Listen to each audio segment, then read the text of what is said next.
Hey, Which I wouldn't put it past you, and I wouldn't blame you either. hey, I was the fully training art in Japan, you know.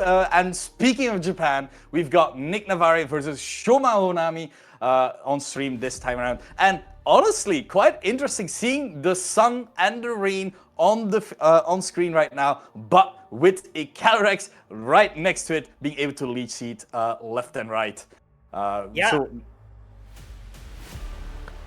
Yeah, exactly that. And obviously, we've got the reveal that it is Nick Navarre versus Shoma Honami.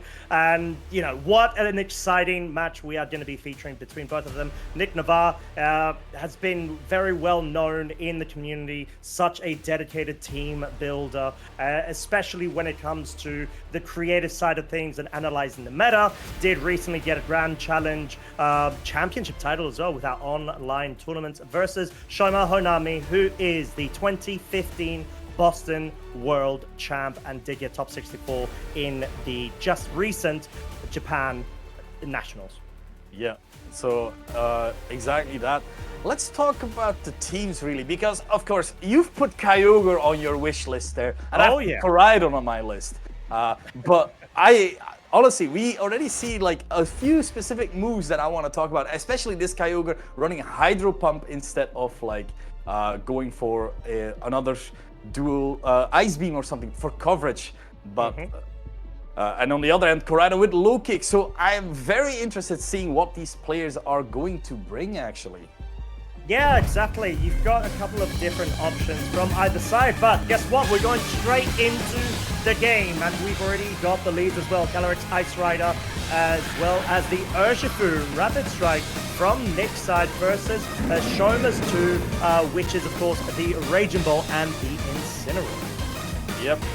Interesting to see at the very least. You have that, of course, Glacial Lance, which will be able to hit that Raging Ball for some protective damage while Urshifu to be able to deal with that Incineroar just a little bit better as well. But then there's always that one fear, of course. The Thunder because Raging Ball is just able to click, make sure that this Urshifu is taking a lot of damage in that regard because it will be hit super effectively and it will be hit with quite a lot of damage. We will be seeing that most likely in a bit because it is, of course, a Choice Scarf Urshifu. Yeah, Choice Scarf Urshifu indeed. And at this point, you just got to try to consider the implications of how powerful the Thunderclap clearly could have been, as we're having a couple of technical difficulties right there. Still a working effort, of course, the side stream, just trying to make sure everything is all up to scratch. But already looking at the leads there, we had a couple of different scenarios that could have gone on, but we're just being told by production, we're going straight back in, folks, and we're going to have to see what can occur. We've got Urshifu that already went for the Ghost Terastallization. Seems like he tried avoiding the Thunderclap or offensive move coming out from the Raging Bolt, and finally Incineroar was just able to get that parting shot motion, the U-turn, as it is an Assault Vest. It will be moving last. It will be bringing in the Calyrex Ice Rider. So unfortunately, we weren't able to see what much has gone on there, but we know the Urshifu survived, and we know that the Kyogre is now no longer on the field. I believe that was actually a Flutter Mane, if I'm not mistaken. Yeah, the Flutter Mane was the Pokémon. Like that. Now, you do have this Flutter Mane is interesting. Doesn't have Protect, but you do have Taunt. So you already have like a level of mind play where the Ice Strider could be taunted. Could, for example, also just go for an attack together with Thunderclap to guarantee a KO potentially onto this Flutter Mane. If you're thinking that this Flutter Mane is going for on the offensive in that regard. And you don't really need Trick Room all that much. You rather want that boost onto the Calyrex, I feel. So this is something that we might consider doing in that regard, as the Thunderclapping is getting very strong here in this in Anaheim, as the jolting of the energy is getting through our feet just as well. Yeah, it seems like it was just 4 seconds remaining, just like last time going into this turn as well. Unfortunately, we are just as frozen as everybody at home are too, in terms of what we can visually see. So Once again, a couple of technical difficulties. Let's just try to focus on what was going on there. The Fluttermane was in a position where it did have the speed advantage, but of course the Raging Ball did still have the option of going for the Thunderclap into the Urshifu, which was 9 hit points remaining. We're going to have to see how that does evolve, if we're going to be able to get the footage back. Unfortunately, well, wait, and production again, 2 out of 2. Coming in clutch. We're coming in clutch. Here we go with the cool graphics too. And guess what? There's no Pokemon remaining on Nick's side as they got both KO'd. It seems like the Raging Bolt most likely would have gone for the Thunderclap into the Urshifu slot, pick up that solid KO, and the Glacial Lance would have, of course, been enough to be able to dispatch of the Fluttermane. As long as the, I would say the Focus Sash was broken, which may be an indication, Shmon, that the Thunderclap actually went into the Fluttermane instead. Yeah, I'm trying to remember because I do think that this Raging Bolt was carrying Electro Web just as well, being able to hit both targets, making sure that the Fluttermane speed gets lowered as well, because we do see a lot of damage has been taken by this Calyrex Ice Rider, to say it at the very least, because we do know it's leftover, so it has healed a bit, so it managed to hang on just by that little bit of red HP there. But now Kyogre is on the field. The Terra already has been burned with the Terra Ghost from the Urshifu. So a Thunderclap could just as well happen again in that regard. 2 seconds, we passed the 4. Let's go. It is Water Spout coming out onto the target. No Thunderclap happening. The Calyrex is going down as the Raging Bolt has taken a lot of damage just as well. Meaning Raging Bolt will be the next to move. It is just a Thunderbolt into that Calyrex. Making sure that at least gets chipped down with this Life Orb. Glacial Lance coming out, meaning this Ice Rider will get that boost in its attack just as well, as now Shoma will have to go into his last remaining Pokemon. Yeah, this is sort of the ferociousness of having both of your restricteds on the field, being able to just dispatch of both of your opponents' Pokemon, which, like we said, Thunderclap not going into the Kyogre was quite interesting there, given the fact that it was able to outspeed, maybe actually an indication of how it might be, maybe, for example, a modest max speed kind of set. But most importantly, Shoma did factor in the fact that, okay, well, if you do pick up both of my Pokemon, I'm going to be able to bring in my Koraidon, which has the Sun essentially won for the remainder of this game. No more rain in effect, so it's going to really have to come down to whether this Kyogre and Calyrex can really push through even when things are looking a bit dire in terms of the weather.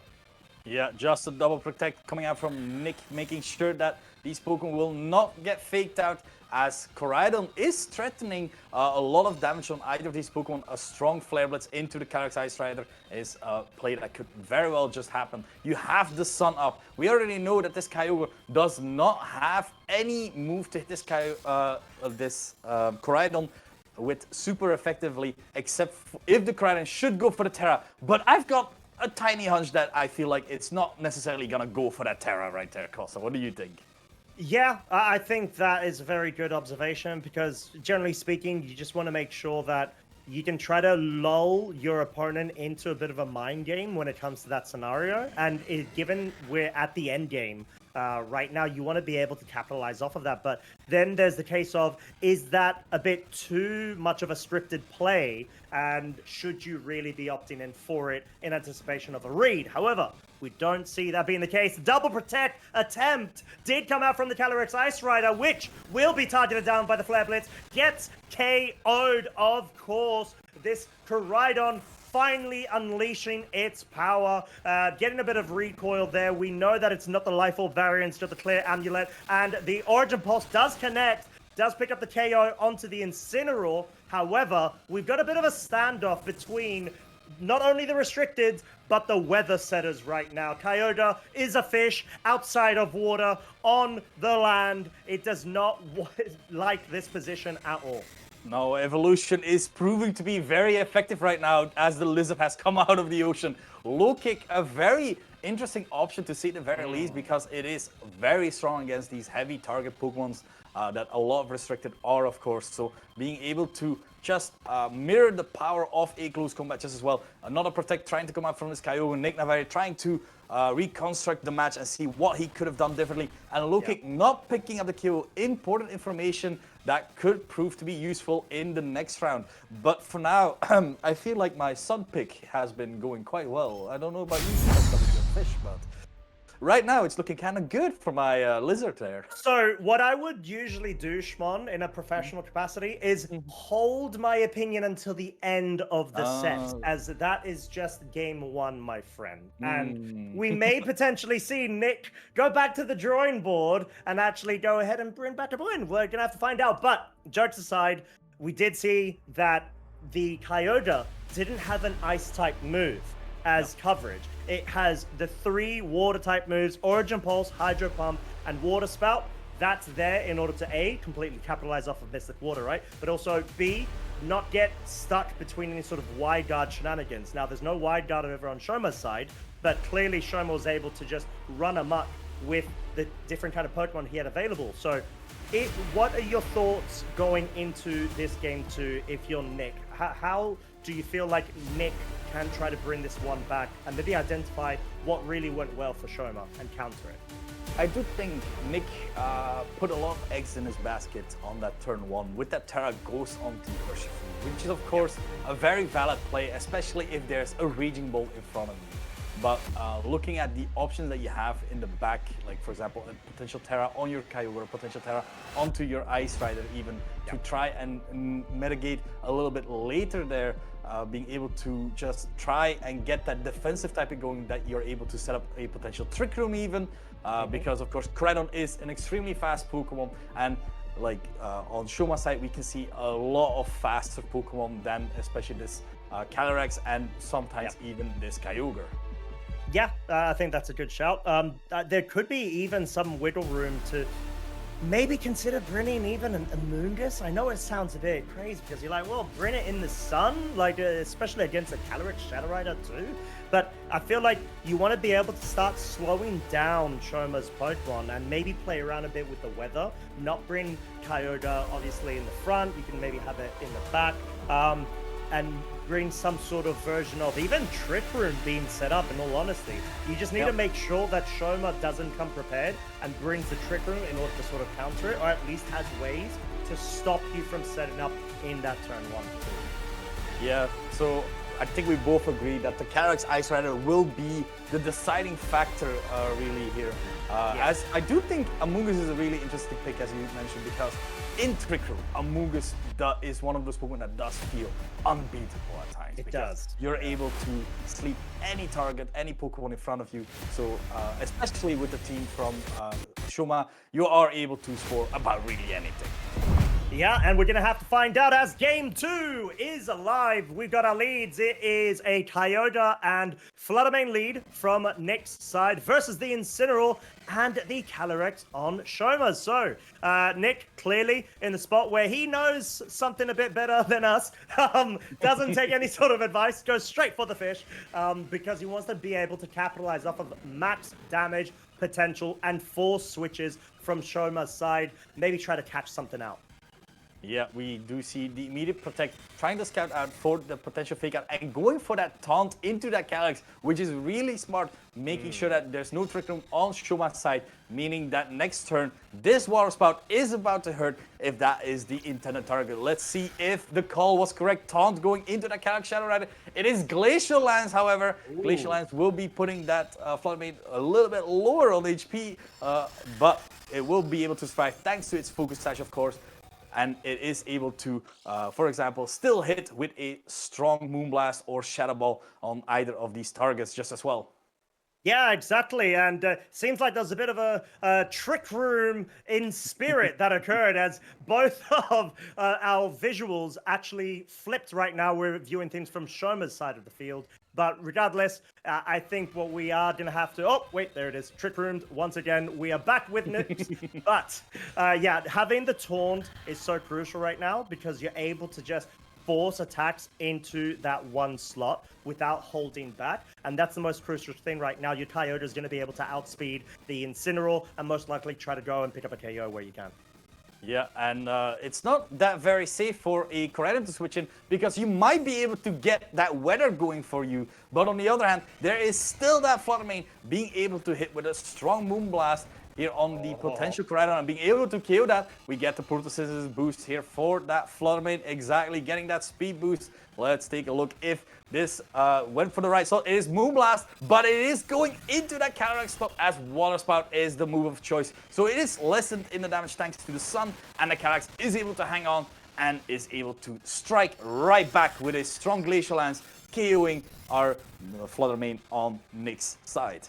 Yeah, and this is quite tough for Nick because not only are you outside of Sun, you've given this Calyrex on the other side of the field a boost right now. It's at +1, and it just seems like Shoma's just trying to go straight forwards, no messing about. He just wants to make sure that even if, for example, he's been taunted, he stays in with the Calyrex because it means that Nick has to be very cautious on if he does any sort of hard switches here. And the fact that he's able to survive because the Sun's in effect is so crucial. As Amoonguss is now on the field. Yeah, Amoonguss, the Pokemon that we said that could be proved to be very powerful, but unfortunately outside of Trick Room, so it will be one of those Pokemon that is going to be moving last, but it does have the interesting Terra of Terra Water, being able to resist any sort of Ice moves from the Calyrex Shadow Rider, any Fire moves from the Koraidon as well, as we do know that the Koraidon only has low kick to hit it, and Amoonguss is not really going to mind a low kick, so we can potentially see a strong Spore going off in either of these targets as we have the Terra going right off, and that is going to be one watery Amoonguss. Yes, that is definitely a valid description of this little mushroom right now, as it's going to be able to resist the fire-type moves if it were to go through, especially with the ice-type combinations. But the Flare Blitz will go for the Kyogre. No Life Orb means no KO. Origin Pulse, however, will double connect, deal very pitiful amounts of damage. And the Glacial Lance, Shoma's Calyrex moves first, will pick up the KO onto the Kyogre most crucially, but because of that, it allows the opening of the Spore to target down that slot, even if it is at now what is +2 physical attack. Yeah, getting the boost, but at what cost? A nap time, well received there. I don't think Shoma is minding it all that much, as this Ice Rider has put a certain dent into the team, to say the very least. As Nick now has the opportunity to reverse this game right now, as his own Calyrex Ice Rider is on the field, is able to redirect any sort of Flare Blitz from this Koraidon with his own Amoonguss, and is able to potentially set up Trick Room for at a later state and being able to try and get the snowball going for itself. Yeah, and that's pretty much what you need to try to do at this point, and you got to try to hurry it up as well, get the Trick Room set up. You know, for example, that your Calyrex is essentially absolutely safe right now from Nick's point of view because of that Water Terror. Amoonguss, I don't see a close combat, well, there is no close combat. It's low kick on Shoma's Koraidon, so we know for a fact because of how light Amoonguss is, there's definitely no big base power move coming out that will pick up a KO onto the Amoonguss. Shoma may need to reposition right here, although we see just a solid protect from his side right now, followed suit by the Calyrex on Nick's side. Yeah, 2 protects, meaning right now trying to make sure that this Koraidon was put to sleep before it could do anything else, as the Calyrex is taking his first turn of sleep on Shoma's side. Now, this was very well done by Shoma, trying to make sure that giving his Calyrex another turn, the possibility to wake up, because it is still at +2. It is still a very scary Pokemon that you have to deal with eventually, as Nick's own Calyrex Ice is not able to hit this opposing Calyrex for super effective damage. So you are on a timer in that regard, as the waking up of this Calyrex can prove to be disastrous for Nick.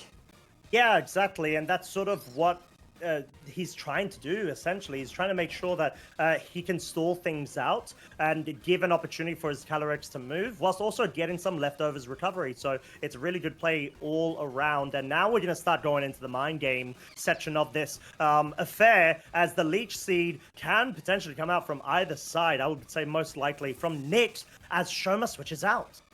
Yeah, Shoma switching out, seeing that, okay, my Cryonom is not safe. I can use this later on because I have a Incineroar that I can just switch in, get the attack drop while this Amoonguss is using its turn to try and reach powder any sort of targets. We have the wake up from the Calyrex going for the Glacial Lance. It is +2. It is resistant on both of these Pokemon, but still massive amount of damage onto these both bulky resisted targets as Trick Room has been set up. Yeah, and the Amoonguss is now in a HP range where I'm honestly not sure if it's going to be able to survive another Glacial Lance. But what we did see in the interactions of speeds before Trick Room was set up was that Shoma's Calyrex was faster than the Amoonguss on Nick's side. So most likely, from Nick's point of view, could easily go for a double protect here and just make sure that you don't get caught out by the fake out. But then again, you don't even need to go for the Calyrex protect. You can just start setting up the Leech Seed and keep that going, because at this point, you just need to make sure that you finally get rid of an additional Pokemon from Shoma's side to be able to better navigate around the +2 behemoth of the mirrored Calyrex. Yeah, we have the fake out coming out into the Amoonguss slot. It will be able to protect itself for one turn. As the Leech Seed is, as you said, going into the Incineroar, trying to get that little bit of healing back, because it will be needing that as the Leech Seed is going from Shoma's legs, is going into the Calyrex just as well. Making sure that whatever health is being healed, it will be taken just as well. Well, that's it, because at this point, that's sort of the strategy, right? But Amoonguss has the advantage under Trick Room conditions, because you could easily go and target down the Incineroar slot, which is a free Spore slot at this point. But then again, that would be at the cost of the Calyrex, not only potentially getting a Leech Seed onto your own Amoonguss. Oh my, we didn't even call out there, apologies. That was a side Leech Seed from Nick's Calyrex, which is actually even more impressive because you've got an additional sort of pool for you to be able to access for instant recovery. Very smooth play there. Interesting to see. We have the Spore coming out into the Calyrex, making sure at least that Calyrex is put to sleep, despite it being at +2 right now.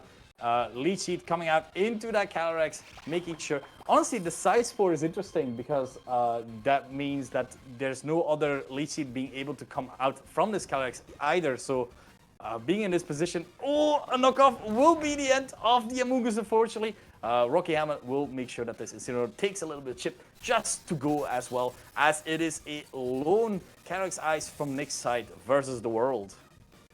Yeah, and in this scenario as well, the Calyrex, you just need to try to get either A, a KO somewhere, or B, get the additional slot Leech Seeded. But at this point, the fact that there's not been Intimidate available from Nick's side has meant that Shoma's Calyrex is still at +2 of its attack. It is basically at around 80-90% of its HP. It's already cross Leech Seed against the other Calyrex too. So there's a lot going for it in this scenario, and it's going to be able to benefit from having the additional damage and the additional resources. Yep.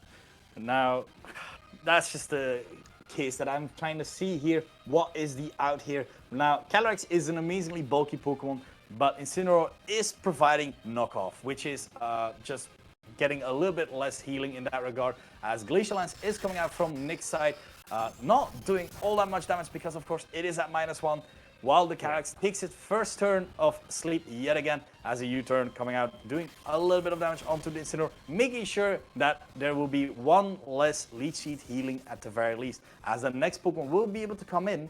And I do believe there's only 2 more turns of Trick Room, meaning if the Koraidon is the Pokemon of choice, it can go for one more Protect, and then for a strong Flare Blitz into that Calyrex Ice.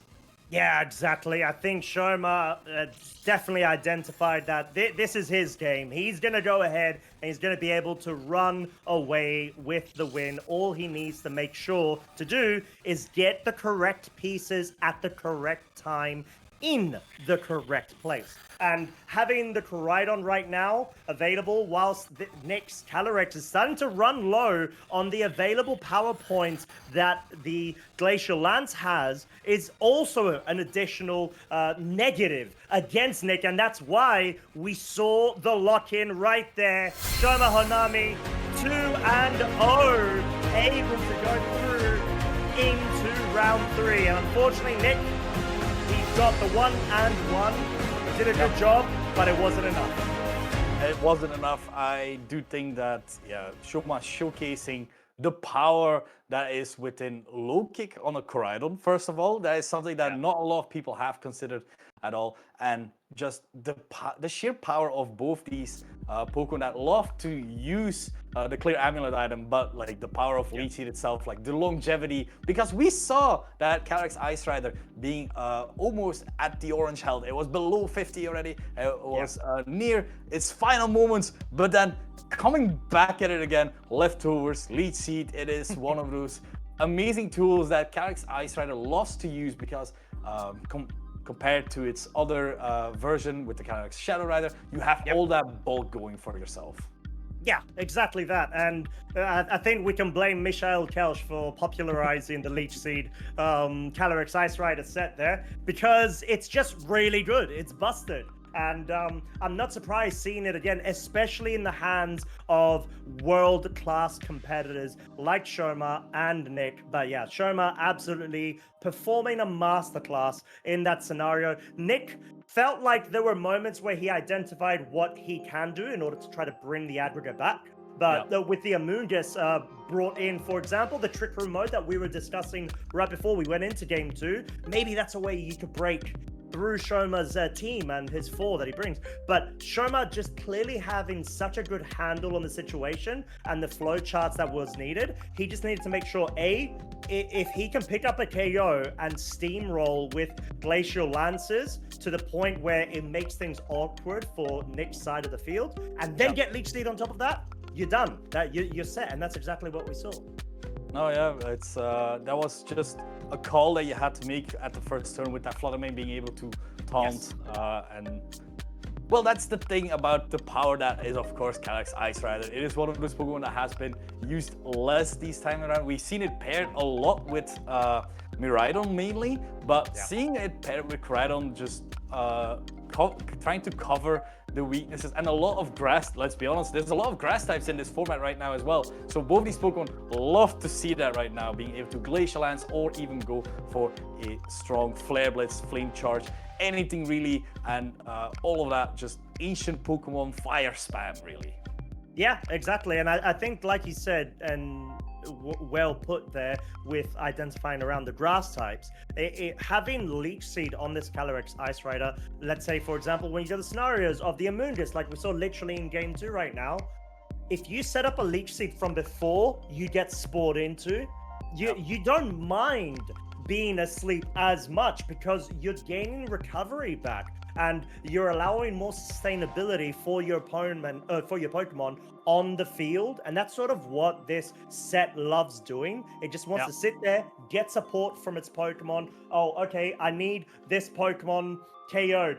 Coridon, can you hook me up, my friend? It's like, yeah, sure. Like, once Trick Room's ended, sure, I'll set you up. Incineroar, help me out too.